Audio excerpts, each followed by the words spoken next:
এবার আমি নামিয়ে নিচ্ছি সজনে ডাঁটা আলুর তরকারিটা। আজকের রেসিপি সজনে ডাঁটা দিয়ে আর আলু দিয়ে আর এই ডালের বড়ি দিয়ে তরকারি। তো দেখুন রেসিপিটা কিভাবে আমি করি।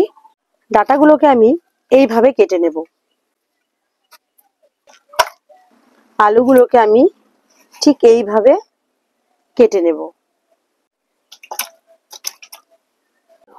সমস্ত রকম সবজি আমি ধুয়ে রেখেছি, যেমন আলু ধুয়ে রেখেছি কেটে, আর সজনে ডাঁটা, এখানে চেরা কাঁচা লঙ্কা আর ডালের বড়ি ধোয়া। কড়াই গরম হয়ে গেছে, কড়াইয়ে তেল দিয়ে দিলাম।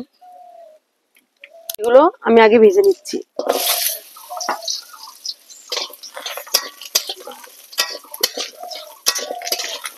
বড়িগুলো ভাজা হয়ে গেছে, এবার তুলে নিচ্ছি।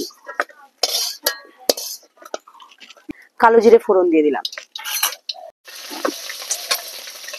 চেরা কাঁচা লঙ্কা দেওয়ার পর এবার আমি দিয়ে দিচ্ছি আগে থেকে কেটে রাখা আলু।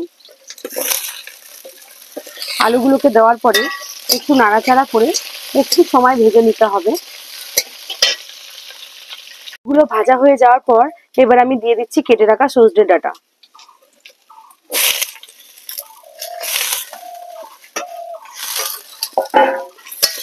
সজনে ডাঁটাটা দেওয়ার পরে একটু নাড়াচাড়া করে নিই।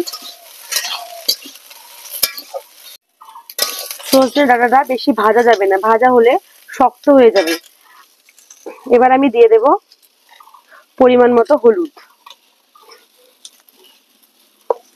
দিয়ে দেব পরিমাণ মতো নুন। দেওয়ার পরে একটু সময় নাড়াচাড়া করার পর আমি দিয়ে দেব পরিমাণ মতো জল। একটু ভেজে নেওয়ার পর আমি দিয়ে দিলাম জল। আগে থাকতে ভেজে রাখা ডালের বড়িগুলো দিয়ে দিচ্ছি।